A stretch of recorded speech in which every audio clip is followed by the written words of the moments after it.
everyone. My name is Caitlin Kavanagh, and I'm a product marketer here at Revenera. I'd like to welcome you to today's webinar about planning for and managing application updates. I'm joined by Crispin Luxton, the co-founder of TLux, and Rob Neff, director at Revenera. Today, they're going to be breaking down the different types of software updates, why they exist, and when each approach makes sense. We'll also explore the real-world challenges teams face when creating and rolling out updates. Before we get started though, let's go over a few housekeeping details. Firstly, today's session is going to be about 30 minutes long. As we're doing a shorter session today, we won't have time to include a Q&A, but if you do have questions or comments, please leave them in the chat and we can get back to you after the webinar. Or you can contact us directly on the Revenera website. We've included a link on the Handouts tab. Speaking of, we also have a number of resources available to download on today's topic, so please check those out in the Handout tab. That's all from me for now, so over to you, Crispin and Rob. Thanks, Caitlin. I think let's just talk a little bit more generally, I think, Rob, right, about this whole topic and why it's come to be. In my view, I think people see an expectation that updates are quick and easy and the hard work's done for them, right? And I think Microsoft has done a great job over the last decade, even maybe more, of the Microsoft Update service. It's taken the kind of lottery out of whether an update will work. I think more and more, as people use different platforms outside Windows, Linux and Unix and Mac, again, that's heightened the expectation, right, of this being just part and parcel of day-to-day IT, if that makes sense. Yeah, no, absolutely. And I think there's also an element of users don't like to apply updates. Why? Typically because they fail, right? Or part of that update process isn't complete, or it leaves remnants on the user's machine. Then that triggers a call to support, right? And then that is a decrease in satisfaction, or at least a perception. So it's really a challenge to not only know when to create an update, maybe a major minor upgrade, but how to actually deliver that, how to make your user base understand the importance of that update. Yeah, and I think it's understanding that fear. These are real deals, right, for people, because the common question you'll get from people is, will my computer work? How long will it take? Do I need to back up my content? And I think that's because most users aren't technical, evangelists of IT, and that's perfectly fine. I think it's the job of those who are responsible for designing, dare I say it, the design word, and developing and testing, right? Someone will come into later. So yeah, I think as an IT advocate of making sure people's software is updated in a seamless fashion, we must take control of that we must protect the end user, and all of the questions around why are we doing the update, why are we doing the update now, what will happen, and as a if you're a software vendor, or if you're an enterprise business, or frankly, if you're just a big company that has software as part of their offering, they will worry about, do we have the skills to create these updates? What happens if it goes wrong, right? Will it cause a problem to finance? Will I get in trouble? Okay, will people stop using the software, and especially in a SaaS world? Yes, there's a lot of software going to SaaS, but often it connects to something physical like a server. People worry about, will there be a good continuity of service, right? Yeah, I mean, especially if that update doesn't take, right? Is there a rollback functionality so that while the update didn't happen, the user can at least still use the version that was working on their machine? That can be a major concern for some individuals. I think there's also the element of, call it entitlement management. Should I be delivering this update to everybody? Is this a paid update, or is this just call it a service pack, right? Or an R1, R2 type of release? That's a topic that a lot of independent software vendors are now starting to kind of dip their toes in and try to understand that, as especially as a value add to a subscription world.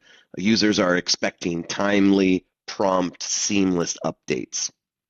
Yeah, and we see a lot of software companies, and again, actually, we shouldn't really use the word software company, because they could be a company that makes something physical but just has software as part of their business, right?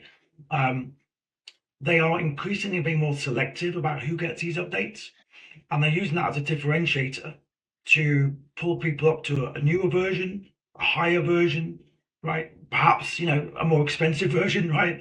But Hmm. that's usually on the back of more functionality. People don't buy software for the sake of having software. They buy software to solve a problem or a number of problems.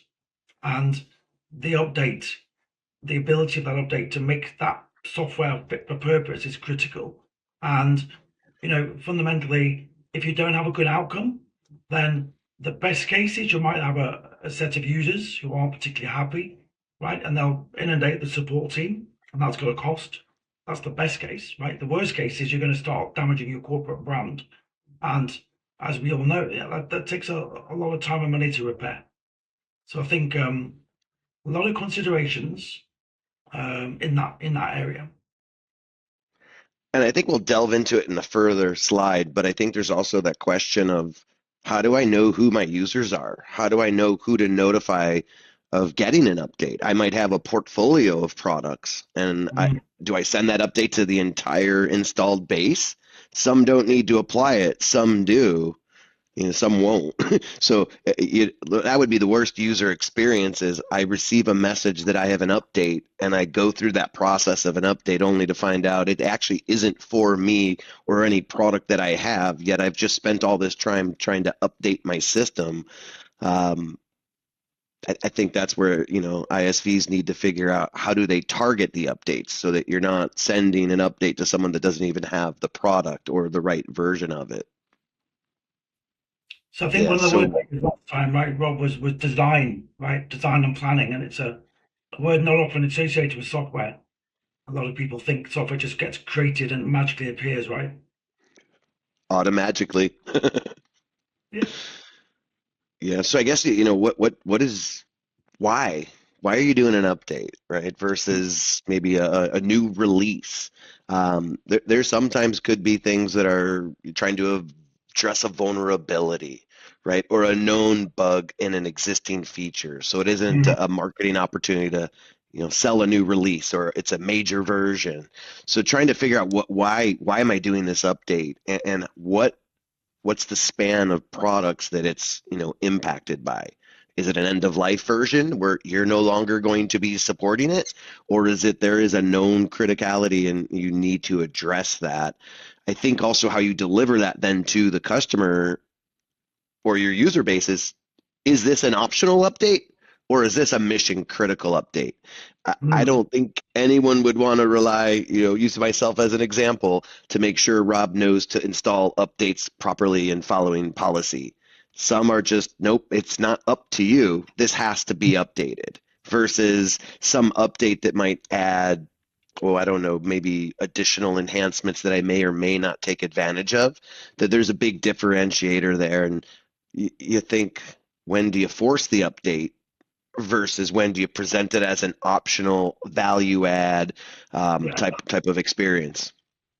Yeah, and I see customers, it's dependent on their vertical, dependent on their size, and dependent on all the things you mentioned, right? The criticality, the impact.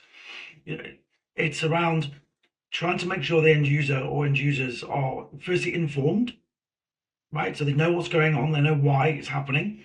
Because we all know that if you leave the end user with a blank screen, they're going to just walk away or turn the computer off, and who knows what status that will leave it in. Right? The digital footprint will be everywhere, and then you've got Hmm. another problem. So we see a lot of that. We see a lot of a progressive, like you say. So firstly, it's a bit like, hey, watch out, here comes an update in the next 2 months, right? And here it comes, and here's a chance to install it, right? Perhaps using some of the Revenera products to enable that. And then if that's not acted on, then you get a little bit more forceful.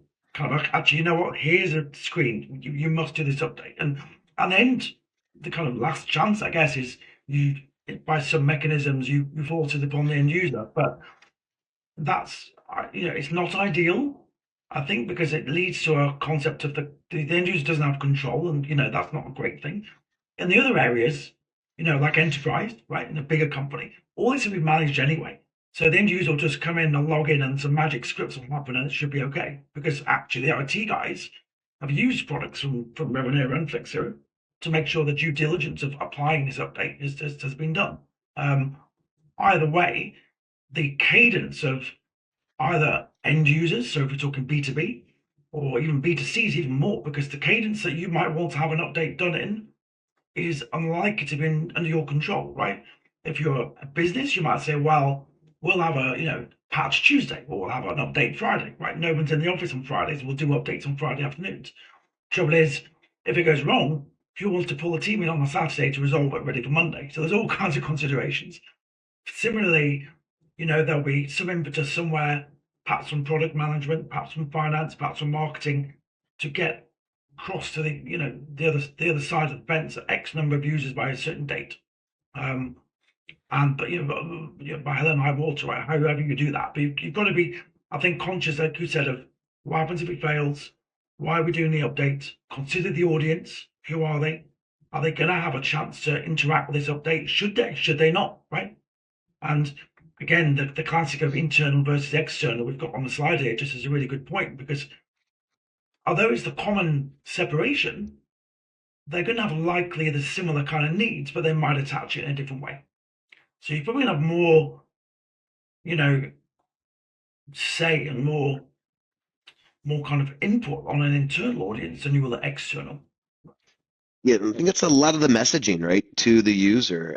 That's just realizing as you're saying this, you have an actual technical end user that uses the product versus a system admin or an IT admin that actually receives that update, verifies it, maybe does some pre-deployment testing before rolling it out to the entire user base, but that individual may not have familiarity with the product. They may not be even looking at feature functionality. They're just looking at, security assessments and what is the impact to the environment if I roll this update out to everybody. That's definitely a consideration that has to happen. Yeah, agreed. I think, various approaches, and we'll go into the next few slides, how you apply that update, right? Who applies it, how it's applied, when it's applied, and the classic analogy, putting a square peg in a round hole, right?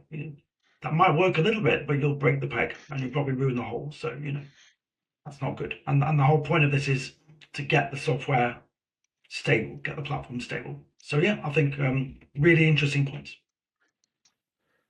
So Crispin, what happens then if there's an update, it needs to be created and delivered? Like what can happen if it's missed, or whether the user doesn't apply the update or the vendor doesn't actually create and send out that update? What types of impacts are we looking at? Is it just, I can't, use the particular feature? Would I not even be able to open the application altogether? Yeah, I mean, without dismissing the question, it really depends what the software does, right? So we've worked in some environments like trading, right? Trading platforms in the City of London. And if you don't have an update 8 a.m. Monday morning, you haven't got the latest financial data, you can't trade, right? Mm. Likewise, if you don't get those updates hourly, right? Thomson Reuters have a platform that feeds all the market data globally. It's a crazy big platform. And what that actually does is it stores updates almost like in a buffer, right? And then it releases them based on the enterprise, IT guys. And so if there's a problem, it's got about 2 hours lead time. But again, it's live updates, right? I mean, we all have it with our antivirus, that kind of thing. What happens if you don't update? It could be nothing. It could be trivial. You could lose millions of dollars because you're trading on a different, number, frankly. I think it's about knowing what to do if it doesn't update. So how can you mitigate that? Do you roll it back to an old version? Do you warn the user that they're now running in a different situation? They may be running offline and they can sync up later. A lot of systems will do that. It'll buffer the transactions, a bit like we've all maybe in our lives done, card payments, and the shop is saying, "Oh, there's a problem with card payments," but they'll all go through. So that's just software, right? It's stacking up transactions. There are more critical situations where, if you're running a medical scanner and it doesn't, scan, then what do you do, right? There's all kinds of repercussions, and some of them might be going back to physical work, right? I mean, so we see a big variety, and I think this really puts the onus on how do you track the life of the software and its updates, right? It's every piece of software has a birth, has a life, and has a death. But in between that, there are perhaps a few major versions. Perhaps, every year there's one or two big versions, and perhaps every month there are little minor versions. So how do you communicate that to the end user, right? What kind of say do they have in that? And again, the middle ground there is there an IT operation as the kind of custodian of that process? Well, this has me actually thinking live here. How could this impact an automated build environment? I mean, what if Mm, my build system, my CI/CD process doesn't get an update, a critical update, or even just a normal daily operating update? yeah, If my build system fails and I'm meant to deliver builds on a daily, weekly, quarterly basis, if I miss that build process, that could be what, tens of thousands of dollars impact if your builds fail, and not just to you but to your customers, and it's a downstream kind of a thing. Updates can also be handled in an automated fashion, right? For those systems that maybe don't have a person manning them, watching them. yeah. How do you update those? How do you make sure those are connected to the environment to not get left out of that update process? I think it's about planning, right? I mean, it's about knowing how it's going to roll out, right? How the plan is going to, in effect, make sure everything's updated in a timely fashion. But more importantly, what are the dependencies, right? What else relies on that working, and what is the recovery, right? As we have on here on our slides, these are small words, but they're very important. You know, if you don't have an update that works well, what's the impact of that to the business? It might not just be that bit of software. Hmm. Um, and not getting too technical, but Windows installer, right? Microsoft software installer, MSI files, they've been around a long time. One of the out of the box capabilities is that they can roll back, right? They're just a database of transactions going from top to bottom to do things, install files, install shortcuts, create registry entries. And if it becomes, untenable for that installer to continue, it'll stop, bang. And if it's written well, it'll roll back. So you do Mm. the same thing at a higher level. You need to consider what happens during that rollback after recovery. And fundamentally, really to wrap it up, it's all about communication. We all know that in business, right? It's about informed consent, it's about communication, it's about expectation setting. And if you don't do those things, you can have the world's most beautifully crafted update, process, and install and most amazing software. But you know what? Bad news travels fast, right? And if it doesn't exit graciously, however good it is, however expensive it is, however critical it is, okay, however pretty the splash screen, if it bombs out on an update, that's going to be really, really well known very quickly to the wrong people. So that's probably in conclusion, that's the highlight that we need to consider. So the different names and types of updates, right, around the world are called different things. And different industries are called different things. Some people call a patch what a minor upgrade is. Some people say, what is an upgrade versus an update? Right? It's all these nuanced things. And it actually doesn't really matter as long as you're consistent within the business. And as long as each part of the business knows what you mean by an update versus a patch versus an upgrade. And that brings us to a really interesting point about regardless of what kind of update you've got, so what kind of update you're managing, how do you make sure that it's going to be as successful as possible out in the field? And there's all kinds of ways of doing that. One would be to choose some friendly users, right? 10 users are quite good with IT, who are in the local office, who've got a bit of time, and they can test it for you physically on their machine. Maybe that's good. You might need to employ VMware machines, right? They've been around a long time now. I'm old enough to remember introducing VMware in the year 99, 2000 to a big oil client just after they shipped in about 100 PCs for 30 of us because we all apparently needed 3 computers each. It was literally an articulated lorry arrived with physical hardware. And I was like, have you heard of VMware? Right? Didn't know. So we did a really good demo on VMware and the rest is history. But the ways you can dry run, that's really what we're talking about, right, Rob? Dry run the update to a particular portion of users, maybe beta testing. There may be, you can flip this around either way. It could be a nice range of different users from different offices and different languages to get a really good broad stroke. Or I've also seen people saying, there's 3 or 4 users that are really important in the business. And if they don't get this update seamlessly, my life is going to be a nightmare. Hmm. Right. And so, and that might be because it's some senior director in an offshore office with a really quirky version of Windows that you've tried to get them off for 3 or 4 years and they're just not going to do it because guess what? It's above your pay grade. Yeah. Or, right, it might be similar situation, different perspective. Some grey networked device or devices that doesn't always connect to the internet, which if it does, you've got to be super careful. There's no real impact. And we were talking earlier about scanners and medical devices. That's a classic example. They're called in the grey network, that they can connect, but they don't Yeah. always connect. And you see a lot of that in power generation companies, right? Everything's run on software. Um, Even these big power stations, the software running those turbines, I bet you. I know, I've seen it.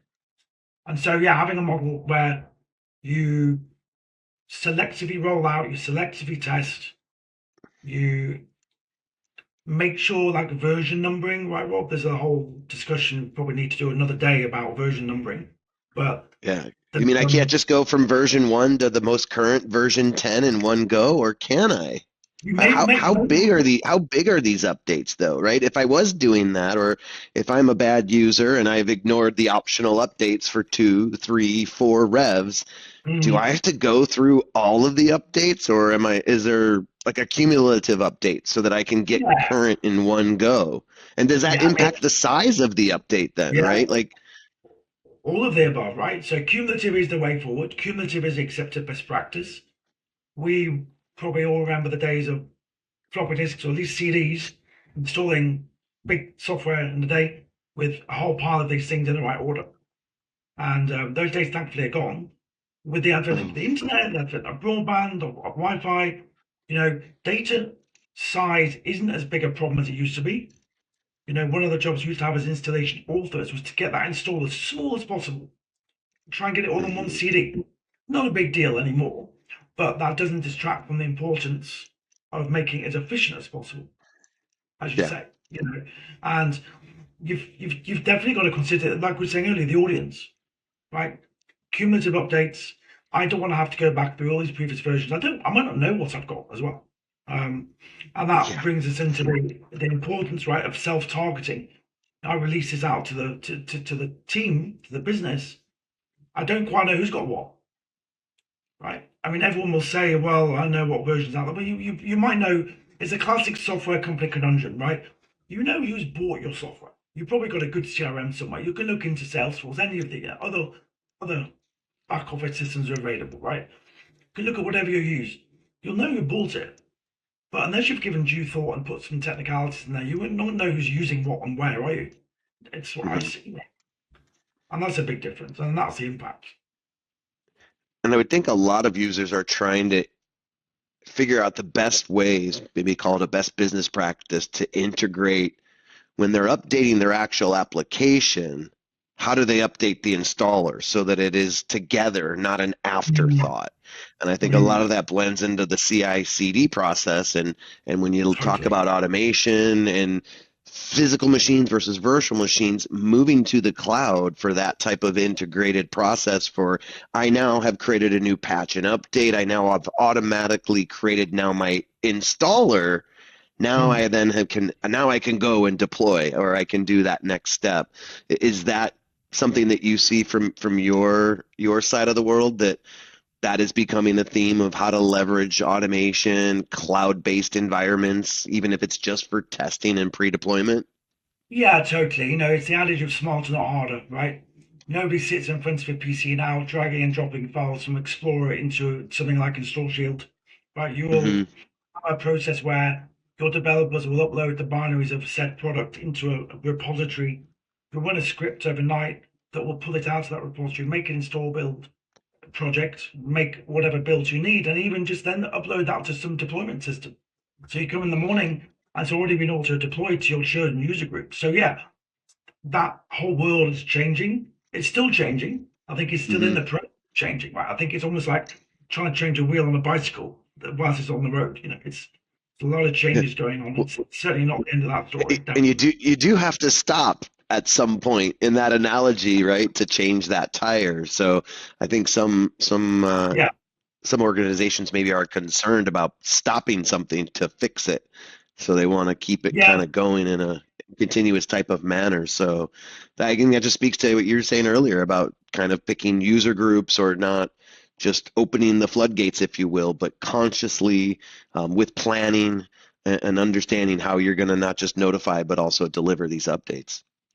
yeah. And I think a very final point on this is that automation is amazing, cloud is amazing, virtual desktops are amazing, but unless it's managed and controlled and thought about, it's the quickest route to chaos. Because before you know it, you've deployed to 100 machines and you don't know what you quite deployed and where it is, let alone how to get back from there. Right? So there we go. Don't Could have be the nightmares. creator of your own situation and Don't problems. have nightmares, but yeah, yeah. So awesome. Great point. So, so Crispin, what can go wrong with an update? Like, are there any, I don't know, you call them best business practices, but what is the opposite of that? Like, what do you just absolutely don't do? Like, or the moments, or as we say, gotchas. Yeah. So, we were just talking about automation and the pitfalls thereof, right? Potentially. Um, yeah, things really come to mind that we see all the time in all kinds of businesses. And fire and forget, right, is a phrase I use quite often to clients. Don't fire an update out and forget about it. Um, you need to know what this is actually, again, to our points earlier, what it's going to be doing. Like, what is this update or update's going to do to this endpoint? And are you following the rules? Because a little earlier we spoke about updates, upgrades, patches, right? Minor, major, version numbers, product version numbers within Windows Installer is a set of rules you've got to stick by, right? And you can manipulate them slightly if you know what you're doing, but like all these things, if you start to go off road outside the rules, right? Today's problem is yesterday's kind of malaise, right? If you're sloppy and just create an update with what not in it, don't think about its size or its approach or its content or its audience, and don't be surprised within a week's time that you don't really have any clarity on who got the update and what the impact was. So, making sure these things are well formed. It sounds really boring. Oh, here he is again talking about design and due process and planning, but it's only as good as the design enabled it to be. You need to craft these things really, really well. And use MSI, use MSIX, use the version numbering, do the testing. There's a lot of infrastructure there to help you. But yeah, we'll talk, I think, a little bit after this about deployment approaches, but all the things that we know about generally in software, don't do big bang, right? Run in parallel, do testing, have rollback, document it, inform the audience, make it user friendly. Like the classic is, an installation that presents the end user with a whole bunch of questions and they don't know what on earth to choose. Right. And so updates you find are often, like you said earlier, Rob, they're self-targeting. There shouldn't really be any questions to the end user because they're probably not going to know what to Yeah. answer. Well, what about the author of the application and the updates? I mean, people change. They retire. They grow in Yeah. their careers. How do if I didn't create the original installation or the application and it's, years down the road, I Mm. could just be further creating an update that actually doesn't address the source, the actual problem. It just kind of patches it, right, or band-aids it. How do what kind of guidance or planning can a customer do if it's a not a patch, not a upgrade, right? But I need a new release, a new version. Mm. Is that a consideration? Because if I wasn't the original author and there's customization, or if I just don't know really what's in there, and I Yeah, don't know yeah. how previous updates were provided for, let's just call it version one, and And I'm you might on not even have, 1.1, 2, and 3, you might, 4, when do I go to version 2.0? yeah. I think so. Two comments on that really. One is, it's a question the business has to ask itself. You need to have a sit down as a business. It's not just a product manager problem. It's not just a Hmm. marketeer's problem. Not just a finance problem because finance might be pushing for a renewal or an upgrade that might or might not be paid. Right. The marketing people are probably targeted on getting everyone up to the latest version. Right. Or we want 80% of users on version 6 by quarter four. That will probably link to renewals and revenue and ARR and all that good stuff. The product manager just wants to stick to his roadmap, keep his pipeline roadmap clear, and don't slip, and get a really good quality build out when he says he is. And the business will need to give due consideration to it's the classic of any software company, right? And you hear it all the time. Or why does Xsoft keep adding functions to this product? Why do I keep needing to upgrade all the time? Right? Mhm. Can you not just stick as it is? It works for me, that's fine. But you're one of 100,000 users. And the reality of business is people aren't going to pay for stasis. They don't pay to sit in the current situation. They expect a growth in the product. And like a business has to grow every year by X%, otherwise it's not really in business. It's just sat there in the middle. In addition, technologies change. So what worked 10, 20 years ago, everyone was editing INI files in the registry, right? That isn't really done anymore. So you've got to move with the times, frankly. The old adage, if it isn't broken, don't fix it, works to a certain degree. But we're not kind of driving around a horse and cart. Horse and carts worked. They did the job. They got you from A to B, but no one uses a horse and cart very much. So you've got to stick with go with the new technologies, and they'll bring you all kinds of benefits. I think just to your point about the person who wrote the installer isn't around, and hey, they might not even be in the business, or they probably didn't document it anyway because they want to keep all their knowledge to themselves to keep their job, right? See it all the time. And one of the things we use Flexera's technology like Admin Studio to do snapshots. And that gives us the ability to look inside the project. I mean, if it's an installation project, again, it's Revenera, so we're in great position because who is in a better position than Revenera to look inside, open the bonnet? But maybe it's not either of those. Maybe it's not even an installer. Maybe it's a bunch of manual tasks, right? We've seen, a document. This is how you install the tractor software. And it's all kinds of things like drag and drop this file, double click this reg file, do the hokey cokey, right? Okay. Create a manual shortcut. That is not an installer, and it's So fraught with risk. lots of testing and staging to think about and consider when doing something like this. Yeah. Yeah, Yeah. yeah, yeah. And it's there's no magic answer that it'll just work, because it might not just work. And if it works today, it's all about future proofing, right? Yeah. We talk a lot with clients about future proofing, and I was just touching on different technologies. You shouldn't use technology for technology's sake, right? I wouldn't be an advocate of that. Again, to one of the points you said at the beginning, it's all about scalability and simplicity. That's what it's all about. So what kind of risk could be, I mean, either avoided or associated with how you kind of release these updates? What kind of best practices should be considered? I think we've talked Yeah, about, different products, different geographies, friendly customers or critical customers. What type of, strategies can be considered when you're going through this type of process? yeah. I had some thoughts around this, and the three we've got here are by no means an exhaustive list, right? There's lots of things in between, and the reality is you might use a bit of everything, right? A little bit of a kind of mix. Hmm. The lying, thought is that you've got to reduce risk and you've got to increase success, and you've got to reduce stress and you've got to bring stability. That's why you're doing updates. You're updating for a technical reason, you're updating for a functionality reason. You might be trying to pull users out of an old version that you really desperately want to end of life as a company because it's costing you loads to maintain it. And it's not just cost, but it may well be, the classic was everyone went from 32-bit to 64-bit, right? And we still work with clients now and then who, more in the application packaging space, they have an app that's like a 32-bit app used for some curious business need, right? So sometimes you have to do a bit of a mix of these. Certainly, what you don't do is you don't fire and forget, as we said earlier. You don't do big bang, right? Because that's just fraught with risk. It's very expensive, very slow, and how do you come out of that? The classic is really a mixture, I would say, of the first two. So the shadow deployment. You know the environment into which this update or patch or upgrade is going.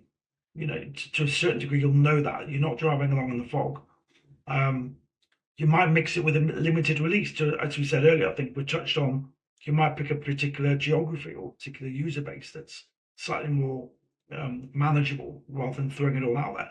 But there's all kinds of considerations like timing. Right? If this is a global piece of software, when is the right time?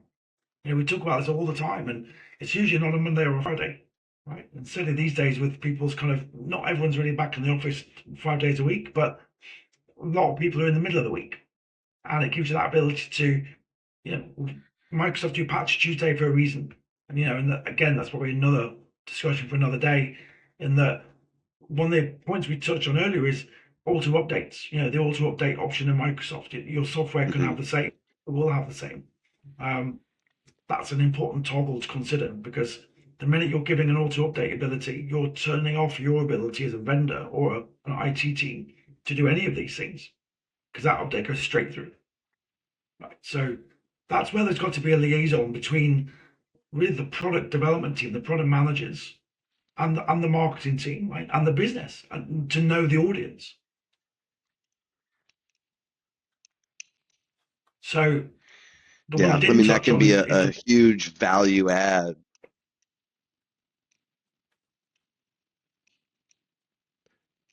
If I think it there's can. like, what about so different? Like, you need to be in office to get an update versus remote, right? That's part of that planning, right? Is to know, hey, when do I need to be connected to the internet, or I need to be on, the corporate network to get the update for security reasons, for whatever other things. That's all. Those are considerations to take in mind when planning. Yeah. I've seen that actually. I've seen it where it was more back in the day when people physically connected their machine with an Ethernet cable. You probably remember. Yeah. But fundamentally, the corporate office will have a set of IP addresses, and you'll know what they are, and that won't be the same if you're at home or in a hotel. And so actually, updates starting to take environmental factors into account. Am I on Wi-Fi? Am I on battery? It's a big update. Am I on the battery of the laptop? Because if I am, I might not want to start this 2 GB update. So a mixture of all three of those approaches, but what I am seeing more is the ability to take into account the environment. And to one of your points earlier about virtual environments, that's obviously a big thing now, right? Is this virtually run? Because there might be different considerations, whether it's we're in a virtual environment, which may be better or worse, depending on the software, especially if it's a client server piece of software, because it may well have a load of clients connecting to it. So the fact your update takes you 10 minutes and disconnects the network to doing a driver update might not be that good. So, Great I points. think So much to consider. we could talk all day, right? But I mean, there's some food for thought about the high level concepts of what we need to be considering. And I think as we continue this series, we can dig into some of these slides as a little nugget on its own, because there's so much to share. And to that end, questions are always appreciated.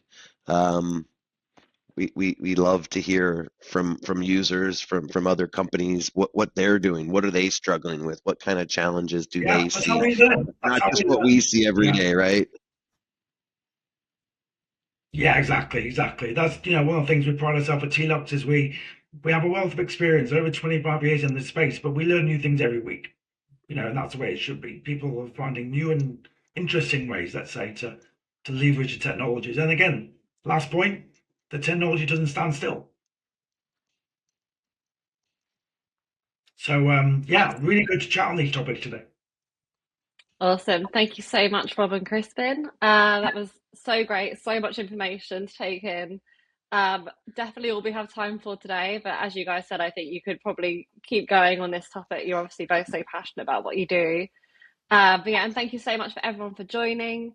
If you are interested in learning more, you could drop us a comment in the chat. Rob and Crispin will be happy to get in touch with you after the session. You could also connect with Rob and Crispin on LinkedIn. They're both on there. That's Crispin Luxton and Rob Neff. Or go to revenera.com to learn more. Thanks, everyone. Thank you. Thanks, everyone.